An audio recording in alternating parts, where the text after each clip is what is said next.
Hello guys, so welcome to my channel. तो भाई आज की वीडियो में करने वाले हैं पार्ट नंबर 11 अपने मिसलेनियस एक्सरसाइज को कंप्लीट करेंगे सीक्वेंस एंड सीरीज की। तो भाई आप सब कैसे हो मेरे को बताओ, और आपने पिछली वीडियोस अगर अभी तक नहीं देखी है तो जाके भाई जरूर देख लेना। वेरी वेरी इंपॉर्टेंट चल रहा है आपका चैप्टर सीक्वेंस एंड सीरीज। ठीक है जी। तो अपने जो है आज की वीडियो में अगले क्वेश्चन कंटिन्यू करते हैं। 1 से लेकर 9 तक क्वेश्चन हम कर चुके थे मिसलेनियस एक्सरसाइज के। तो अपना 10th क्वेश्चन देखते हैं। ठीक है भाई, और भाई चैनल को सब्सक्राइब जरूर कर लेना अगर अभी तक आपने नहीं किया हुआ है। वैसे आपका सपोर्ट बहुत अच्छा चल रहा है भाई, 1 नंबर का जिसे कहते हैं। तो 10th क्वेश्चन देखिए, ratio of AM and GM of 2 positive numbers A and B is M ratio N। तो आपको शो करना है A रेशियो B इसके बराबर है। तो भाई देखो, मैंने जैसे बोला था कि componendo dividendo is very important in this chapter, तो वही यहां पे यूज होगा। अब आपके पास A and B 2 positive numbers हैं, इनका AM भी होता होगा कुछ और GM भी होता होगा, और उसका रेशियो आपको क्या दे रखा है, M रेशियो N दे रखा है। अब AM क्या होता है, arithmetic mean A plus B by 2, उसका रेशियो दे रखा है GM यानी रूट A बाई 2, ये दे रखा है आपको M ratio N। What is it is given to you. ठीक है जी। अब देखो ये चीज हम कर भी चुके हैं। तो मैंने बोला था componendo dividendo like M plus N M minus N। Similarly मैं लेफ्ट साइड भी करूंगा, A plus B plus 2 root A B, A plus B minus 2 root A B. Okay, ऊपर क्या बन जाएगा, A root A plus root B का whole square, नीचे क्या बन जाएगा, root A plus root B, मतलब प्लस नहीं, यहां पे आएगा minus, root A minus root B का whole square is equals to M plus N M minus N। अब क्या करते हैं जी, नेक्स्ट स्टेप में अपन करते हैं स्क्वायर हटा देते हैं। तो root A plus root B, नीचे क्या आएगा, root A minus root B, और इधर क्या बन जाएगा, root under M plus N root under M minus N। अब अगेन क्या करेंगे, कंपोनेंडो डिवेंडेंडो लगा देंगे, लगा दो जी। तो ऊपर क्या बनेगा, दिस प्लस दिस, तो minus root B plus root B cancel हो जाएगा, ऊपर बनेगा 2 रूट ए, और जब नीचे जब माइनस करेंगे दिस माइनस दिस तो बनेगा 2 रूट बी। अब जब इधर इधर क्या बनेगा, कंपोनेंडो डिवेंडो लगेंगे एक बार तो ऊपर क्या आएगा, प्लस आएगा, नीचे क्या आ जाएगा आपके पास, नीचे आपके पास आ जाएगा minus root M minus N। Okay जी, बहुत बढ़िया जी। ओके, अब देखो 2 से 2 कैंसिल। अब हमें चाहिए A रेशियो B। क्वेश्चन में मैंने बताया था ना A रेशियो B चाहिए, शो करना है कि A रेशियो B किसके बराबर आता है। वो दे रखा है वैसे तो, लेकिन हम यहां पे निकाल लेते हैं। तो A रेशियो B चाहिए, तो इसका मतलब क्या करना पड़ेगा, यहां पे स्क्वायर करना पड़ेगा। कर दो जी स्क्वायर, स्क्वायर कर दे या नहीं कर दे। तो A by B is equals to, दोनों साइड मैंने स्क्वायर करा है, तो डिनोमिनेटर में स्क्वायर करोगे तो क्या आएगा, A square plus B square minus 2 root A B. कर दो जी। देखो पहले तो इसका स्क्वायर करोगे तो ये आएगा, इसका करोगे तो M माइनस N आएगा, minus 2 this multiply by this, root के अंदर है A plus B A minus B, तो रूट के अंदर क्या बनेगा, M square minus N square. अब ऊपर क्या बनता है, M plus N M minus N, यहां पे माइनस है तो यहां पे प्लस आएगा बस, और कुछ नहीं, क्योंकि यहां पे दिस प्लस दिस का होल स्क्वायर है। तो 2 और ब्रैकेट में वही आना है M square minus N square. Okay, अब N से N कैंसिल, N से N कैंसिल, इधर क्या बन जाएगा 2M, तो 2 कॉमन ले लीजिए, तो M plus root M square minus N square. Similarly नीचे 2 कॉमन ले लीजिए, M minus 2 root M square minus N square is equals to A ratio B। 2 से 2 कैंसिल। तो बस यही आपको क्या है गाइस, प्रूव करके दिखाना था कि A रेशियो B किसके बराबर है, M plus root under M square minus N square ratio M minus root under M square minus N square. Okay guys, तो ये आपका था 10th क्वेश्चन। अब चलते हैं 11th क्वेश्चन पे। 11th क्वेश्चन में सीरीज दे रखी है, इनका सम निकालना है n टर्म्स तक। पहली सीरीज है 5 प्लस 5 5 प्लस 5 5, दूसरी सीरीज है 0.6 प्लस 0.66 ऐसे। चलो जी 11th क्वेश्चन को सोल्व करते हैं फटाफट। तो फर्स्ट सीरीज आपको दे रखी है 5 55 555। तो मैंने इसका बता रखा आपको सिस्टम, कुछ नहीं करना जी, 5 कॉमन ले लो, तो 1 प्लस 11 प्लस 111 ऐसे डॉट डॉट डॉट चलती रहेगी। अब मैंने बता रखा है क्या, 9 नीचे ले लो और 9 से ही मल्टीप्लाई कर दो, तो 9 plus 99 plus 999 up to n terms चलती रही। अब मैंने फिर से क्या बता रखा है, 5/9 तो है ही है, अंदर क्या लिख सकते हो 9 को, 10 - 1, 100 - 1, 1000 - 1, ऐसे dot dot dot dot dot n terms तक। तो 5/9, अब ये -1 कितनी बार आ गया, n टाइम्स आ गया, तो -n तो आएगा ही आएगा। अब ये देखो 10, 10 स्क्वायर, 10 क्यूब, ये जीपी फॉर्म कर रहा है, तो इसका सम निकाल लो, n/2 सॉरी, जीपी का सम क्या होता है, first term what is common ratio, 10 की पावर n -1, 10 - 1 कितना होता है 9, तो ये आपका क्या है, इस सीरीज का n टर्म्स तक का जो सम है वो क्या बनेगा, this is will be your sum. तो फर्स्ट सीरीज सॉल्व होगी। अब चले सेकंड सीरीज पे, चलो सेकंड सीरीज क्या कह रही है, देखो सेकंड सीरीज में कह रहा है 0.6, 0.66 ऐसे चलते जा रहा है ना, वेरी गुड। इसका n टर्म्स तक सम बताना है, तो देखो मैंने क्या किया जी, आप क्या करो 6 कॉमन ले लीजिए यहां पे, तो क्या बनेगा 0.1, 0.11 plus dot dot dot dot dot dot again. अब देखना सिस्टम 6 है, इसको लिख सकते हो क्या, अब क्या करो 9 से मल्टीप्लाई कर दो, 9 से डिवाइड कर दो, तो 6/9, सेम तरीका अपना रहा हूं और कुछ नहीं कर रहा हूं, तो 0.9, 0.99 ऐसे चलता जाएगा। अब देखो 6/9, 0.9 को क्या लिख सकते हो, 10 - 0.1, इसको क्या लिख सकते हो 100 - 0.1, ऐसे चलता जाएगा। अब ये जो 0.1 है ये कितनी बार आ रहा है, n टाइम्स आ रहा है, तो n मल्टीप्लाई बाय 0.1 आएगा, तो -n/10 लिख सकता हूं इसको। अब ये देखो 10, 10 स्क्वायर, 10 क्यूब, ऐसे क्या बन रही है, जीपी की सीरीज बन रही है, उसका सम क्या होगा, a r की पावर n - 1 एंड r - 1। तो जो आपकी ये सीरीज है इसका n टर्म्स तक का सम क्या बनेगा, ये बनेगा 6/9 और ब्रैकेट के अंदर है 10 मल्टीप्लाई बाय 10 की power n - 1 n divided by 9 minus n/10। तो ये सेकंड सीरीज आपकी क्या है, सोल्व हो गई। ठीक है जी, अब चलते हैं अपने 12th क्वेश्चन पे। 12th क्वेश्चन में भी सीरीज दे रखी है आपको, क्या सीरीज दे रखी है, 2 multiply by 4, 4 multiply by 6, 6 multiply by 8 up to ऐसे n टर्म्स तक की सीरीज दे रखी है। इसमें आपसे कह रहा है कि 20th टर्म निकालो, find 20th term, 20th term निकालनी। अब देखो ये कैसे चल रहा है, पहली देखो 2, 4, 6, यानी फर्स्ट वाली टर्म तो 2 की टेबल चल रही है। अब सेकंड वाले में क्या चल रहा है, 2 की टेबल ही चल रही है, लेकिन 2 2 जा 4, 2 3 जा 6, 2 4 जा 8, यानी 2 2 से चल रही है।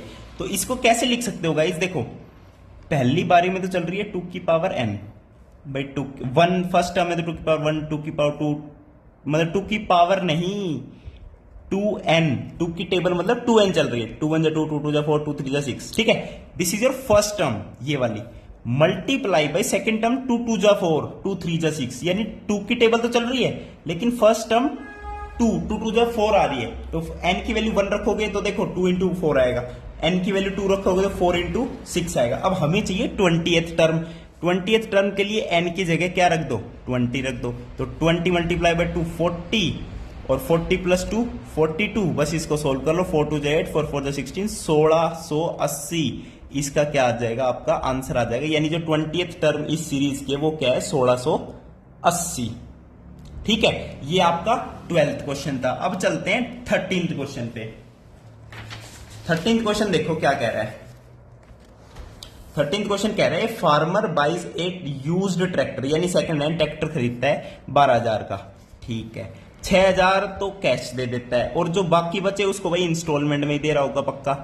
एनुअल इंस्टॉलमेंट है 500 plus 12% interest on the unpaid amount. ठीक है, हर साल 500 तो दे रहा है लेकिन 12% इंटरेस्ट भी दे रहा है भाई अनपेड अमाउंट पे, तो ट्रैक्टर उसको कितने का पड़ेगा। बहुत बढ़िया जी, बिजनेस का सौदा आ गया मैथ्स में, देख रहे हो, वेरी गुड। ट्रैक्टर 12,000 का, ठीक है, ट्रैक्टर 6,000 कैश दे दिए, बचे कितने 6,000 बचे, हर साल 500 दे रहा है। लेकिन देखो 12% इंटरेस्ट के साथ दे रहे हैं अनपेड अमाउंट पे।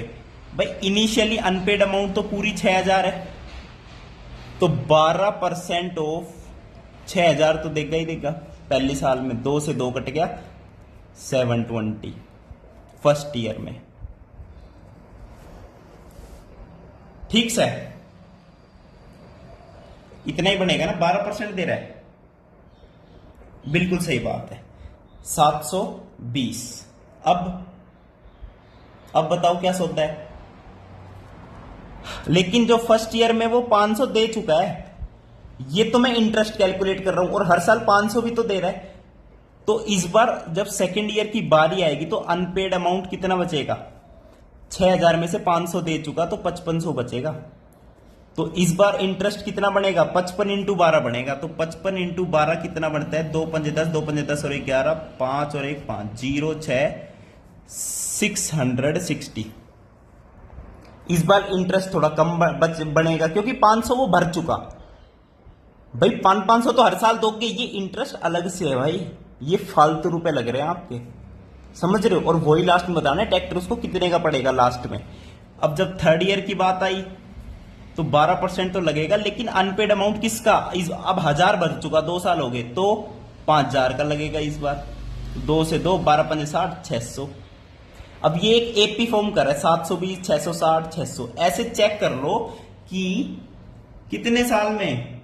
अब खुद सोचो, 6000 बच गए, 6000 को 500 करके चुकाना है, तो 6000 डिवाइडेड बाई 500 कितने साल लग जाएंगे? 12 साल लग जाएंगे। तो 12 साल तक इंटरेस्ट भी पे होगा। अब 12 साल तक कितना टोटल इंटरेस्ट हो जाएगा चेक कर लो। एपी बन रहा है ना ये, तो सम निकाल लो 12 साल तक का। तो 12/2 फर्स्ट टर्म इज क्या? इंटरेस्ट की 720 प्लस, और 12वें साल में कितना इंटरेस्ट भरना पड़ेगा वो देख लो। एपी बन रहा है ना ये, तो चलो एक काम कर लो, 2a प्लस n-1 इंटू में डी, कॉमन डिफरेंस कितना चल रहा है? सब्ट्रैक्ट हो रहा है ना, तो -60 हो रहा है। तो ये सम निकाल लो उसका। तो 720 मल्टीप्लाई बाय 2 कितना होता है? 2 दूनी 4, 2 7 14 माइनस 660। ठीक है, 1440 में से 660 गए, कितना बचेगा? 1380। तो 780 मल्टीप्लाई बाय 6, 8 6 48, 7 8 7 6 42, 46 0। तो ये टोटल इंटरेस्ट भरेगा 12 साल तक, टोटल इंटरेस्ट है। अब भाई देखो, 12,000 ट्रैक्टर के तो भरेगा ही भरेगा, इतना इंटरेस्ट भर देगा 12 साल तक, 4680। तो टोटल ट्रैक्टर कितने का पड़ेगा? 16,680 का उसको ट्रैक्टर पड़ेगा। ये वाला फालतू रुपए लग रहा है उसका। अगर एक साथ पेमेंट कर दे कैश इन हैंड तो कोई दिक्कत नहीं है, लेकिन इतने का उसको ट्रैक्टर पड़ेगा, 12% इंस्टॉलमेंट की वो भरेगा। तो ये आपका हो गया 13th क्वेश्चन। अब चलते हैं 14th क्वेश्चन पे। 14th क्वेश्चन पे चले, चलो जी 14th क्वेश्चन पे। देखो मिसलेनियस एक्सरसाइज में ऐसे क्वेश्चन ज्यादा आ रहे हैं भाई, ठीक है। तो ये आपके आ सकते हैं सीक्वेंस एंड सीरीज में।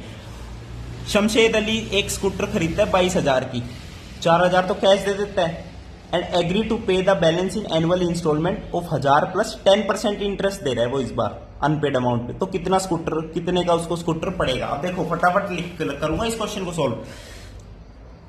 22,000 की स्कूटर खरीदता है, 4,000 कैश दे देता है, बचा कितना अमाउंट? 18,000। और 1000 की हर साल इंस्टॉलमेंट कर रहा है, तो कितने साल तक इंस्टॉलमेंट करता रहेगा? 18 साल तक इंस्टॉलमेंट भरेगा, लेकिन साथ साथ 10% इंटरेस्ट लगा रहा है। तो फर्स्ट ईयर में इंस्टॉलमेंट कितना पड़ेगा? 10% ऑफ अनपेड अमाउंट कितना है? 18,000 है स्टार्टिंग में, तो 1800 भरेगा पहली साल में इंटरेस्ट। सेकंड ईयर में 10% किसका? 1000 तो भर चुका 18,000 में से, इस बार 17,000 में से, तो 1700 इंस्टॉलमेंट हो जाएगी सेकंड ईयर की, जो आपकी इंटरेस्ट बनेगा। तो 18 साल तक कितने बनेगा उसका सम निकाल लो। तो बस सम ऑफ 18 साल तक, तो n/2 हो गया 9, 2a 1800 मल्टीप्लाई में तो 3600 प्लस n-1 यानी 17 मल्टी कॉमन डिफरेंस कितना हो गया -100 का हो गया, 100 कम होते जा रहे हैं ना। तो ये टोटल इंटरेस्ट बन जाएगा। तो 3600 माइनस 1700 और मल्टीप्लाई बाय 9। तो 3600 में से 1700 गए, कितने बचेंगे 1900। 1900 मल्टीप्लाई बाय 9, 1909 जो होता है 171 और 0 ये, तो 17,100 बनेगा भाई। 9 जा 18 और हाँ बिल्कुल सही है। ये टोटल इंटरेस्ट बन गया 18 साल तक। अब इंटरेस्ट इतना बन गया और 22,000 तो भरेगा ही भरेगा। तो कितनी महंगी स्कूटर पड़ेगी देख रहे हो, इन दोनों का सम कर लो, ये इतनी उसको स्कूटर पड़ेगी टोटल इंस्टॉलमेंट के बाद सब कुछ। तो बहुत महंगी पड़ रही है भाई, कैश इन हैंड ले ले, अपनी फायदे में रहेगा। अब चलते हैं 15th क्वेश्चन पे। 15th क्वेश्चन देखो, person writes a letter to 4 of his friends. He asks each one of them to copy the letter and mail to 4 different persons with instruction that they move to the chain similarly. अच्छा जी, ये तो वो बात है, वो movie नहीं है wanted कि आप जो है मदद करो और उनसे बोलो आगे 3 की मदद करो। ठीक है जी, तो ये सिस्टम है, यानी एक लेटर मेल करो 4 फ्रेंड को, उन चारों को बोलो तुम आगे 4 को भेजो। और ये कह रहा है कि चैन इज नॉट ब्रोकन। ठीक है जी, चैन इज नॉट ब्रोकन। तो कॉस्ट 50 पैसे, एक लेटर को मेल करने में 50 पैसे लग रहे हैं। तो amount spend on the postage when 8 set of letter is mail. तो भाई देखो कुछ नहीं है, सौदा क्या है इसका बताना। n की वैल्यू 8 है, कॉमन रेशियो 4 है, 4 को बांट रहे हैं और इनिशियल एक ही पर्सन के पास है, तो एक की वैल्यू होगी 1 और कुछ भी नहीं है। और 8 सेट ऑफ लेटर में सम निकाल लो, टोटल कितने लेटर बनेंगे और कॉस्ट से मल्टीप्लाई कर दो, तो इतना अमाउंट उसको स्पेंड करना पड़ेगा। लाला भाई इनिशियल तो एक पर्सन के पास है लेटर, 4 को बांट रहा है, 8 सेट के ऊपर बताना है कितने लेटर का कॉस्ट बन जाएगा। तो सम ऑफ n निकाल लो, a r की पावर n -1, r -1 इज 3। ये टोटल सम बन गया। अब ये सम बन गया यानी इतने लेटर हैं, ईच लेटर कॉस्ट 50 पैसा, यानी 1/2 रुपीज। तो टोटल कॉस्ट कितनी होगी, इसको मल्टीप्लाई कर दो 1/2 से, तो ये आपकी टोटल क्या बन जाएगी, कॉस्ट बन जाएगी, टोटल कॉस्ट। कोई दिक्कत नहीं जी। तो ये आपका 15th क्वेश्चन हो गया। अब चलते हैं छठे क्वेश्चन पे फटाफट। 16th क्वेश्चन पे चलते हैं। देखो, man deposited 10,000 in the bank at the rate of 15 पर सिंपल इंटरेस्ट एनुअली। देखो सिंपल इंटरेस्ट की जब बात आती है ना, तो देखो इसने बोल भी रखा है कि अमाउंट बताओ 15th ईयर में since he deposit the amount. देखो सिंपल इंटरेस्ट हमेशा डिपॉजिट वाले पे ही लगता है। Also calculate the total amount after the 20 years. अब सिंपल इंटरेस्ट का सिंपल सा फॉर्मूला है PRT/100। तो 15th ईयर में यानी 14 साल वो हो गए सिंपल इंटरेस्ट लगते हुए, 14 साल के लगेंगे 15th ईयर में। तो पूछ रहा है यानी 15 ईयर कंप्लीट नहीं हुए अभी, समझ गए। अब देखो फटाफट लिखता हूं, कुछ नहीं करना यार, PRT/100 लगेगा भाई। This is your simple interest.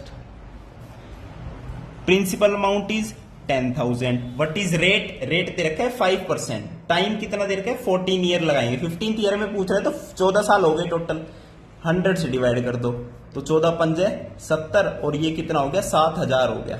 अब ये सिंपल इंटरेस्ट आया टोटल 14 साल तक।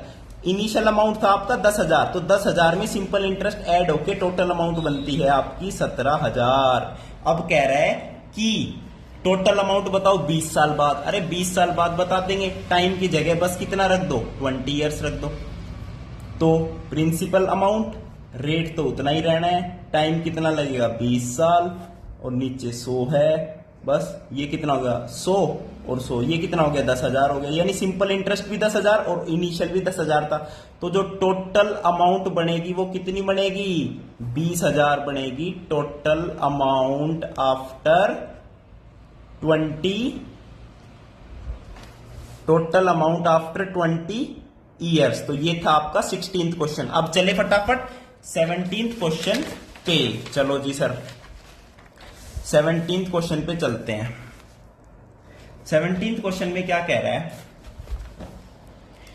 A manufacturer reckons that the value of machine which cost him इतनी will depreciate each year by 20%। एक मशीन खरीदता है इतने रुपए की और हर साल उसकी 20% वैल्यू कम हो रही है, तो एस्टिमेटेड वैल्यू बताओ 5 साल बाद। तो भाई ये क्वेश्चन मैंने सर्च किया था। अब देखो करने को तो ऐसे कर सकते हो, इनिशियल अमाउंट 625 है उसकी, अब 1 साल हो गया तो 20% कम हो जाएगी, यानी 1/5 ऑफ 15,625 हो जाएगी। अब नेक्स्ट ईयर में 20% कम हो जाएगी इसकी, यानी 1/5 स्क्वायर 15,625। ओके, अगली साल 1/5 क्यूब 15,625, ये बनता चला जाएगा। ये एक जीपी फॉर्म कर गया। जीपी फॉर्म कर गया, 15,625 को तो बाहर ही ले लो, अंदर 1/5 का स्क्वायर, जिसका कॉमन रेशियो 1/5 है। तो ए तो 1 है, कॉमन रेशियो 1/5 है, तो 1 माइनस r की पावर n। आपसे कह रहा है कि 5 साल बाद इसकी एस्टिमेट वैल्यू कितनी हो जाएगी, तो n की वैल्यू 5 रख दो, नीचे क्या बनेगा 1 माइनस 1/5। तो बस ये सीधा इसका क्या आ जाएगा, आंसर आ जाएगा। जो वो मशीन खरीदता है ना, तो 5 साल बाद उसकी वैल्यू इतनी बचेगी। सिंपल जीपी बना दिया मैंने और कुछ नहीं किया, ठीक है। अब इसको भाई बोलने को कंपाउंड डिप्रिशिएशन फॉर्मूला भी बोल देते हैं, ठीक है जी। कंपाउंड डेप्रिशिएशन, क्योंकि वैल्यू कम हो रही है ना, डेप्रिशिएट हो रही है, डेप्रिशिएशन फॉर्मूला। अब वो फॉर्मूला आया कैसे? अरे भाई जीपी से ही तो आया है, वही फॉर्मूला मैंने लिख दिया। इसे बोल देते हैं इस फॉर्मूला को प्रिंसिपल 1 माइनस r की power n, this is v। ये एस्टिमेट है, अप्रोक्स आएगा, बाकी करेक्ट वैल्यू इससे आएगी आपकी जो जीपी से फॉर्मूला लगाओगे। तो अब चलते हैं लास्ट क्वेश्चन पे, 18th क्वेश्चन पे फटाफट। देखो 150 worker are engage to finish a job in certain number of days. 4 workers drop out on the second day, 4 more workers drop out on the third day, and so on. It took 8 more days to finish the work. तो number of days बताओ कि work कितने दिन में complete हो रहा था initially. बहुत बढ़िया भाई, चलो इनिशियल तो 150 वर्कर है, मान लो पहले n डेज में वर्क कंप्लीट हो रहा था। अब 150 वर्कर है, n डेज है, तो जो वर्क डन है वो तो सेम रहना है। तो इनिशियल वर्क डन तो 150 n है।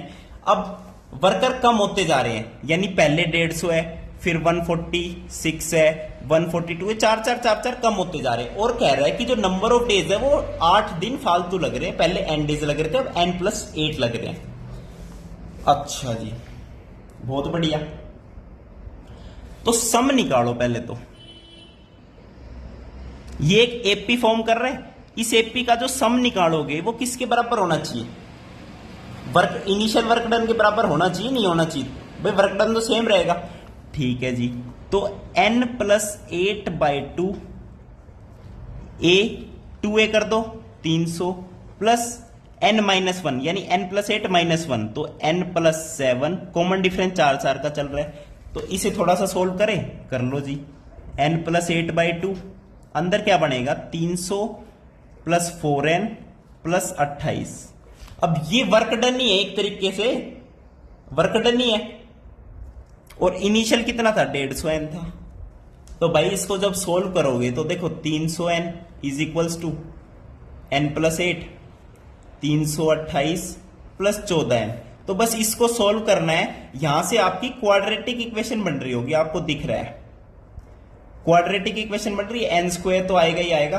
तो जब इस क्वाड्रेटिक इक्वेशन को सोल्व करोगे तो आपके पास n की 2 वैल्यू आएगी, ऑब्वियसली एक पॉजिटिव आएगी, एक नेगेटिव आएगी। क्या नंबर ऑफ डेज कभी नेगेटिव हो सकते हैं? नहीं हो सकते। तो जो पॉजिटिव वाली वैल्यू आएगी वो आपका क्या होगा, फाइनल आंसर होगा। तो मेरे को कमेंट करके आप बताओगे कि n की वैल्यू आपकी कितनी आई। देखो खुद से पेन चलाना पड़ेगा भाई, पेन चलाओगे जब ही आंसर निकलेगा। तो पॉजिटिव वाली वैल्यू मेरे को बताना, n की वैल्यू क्या आएगी, वही आपका फाइनल आंसर रहेगा। ये मैं आपका वेट करूंगा, ठीक है जी। तो ये थी आपकी एक्सरसाइज, मिसलेनियस एक्सरसाइज। वीडियो देखने के लिए बहुत बहुत धन्यवाद, थैंक यू, नमस्कार।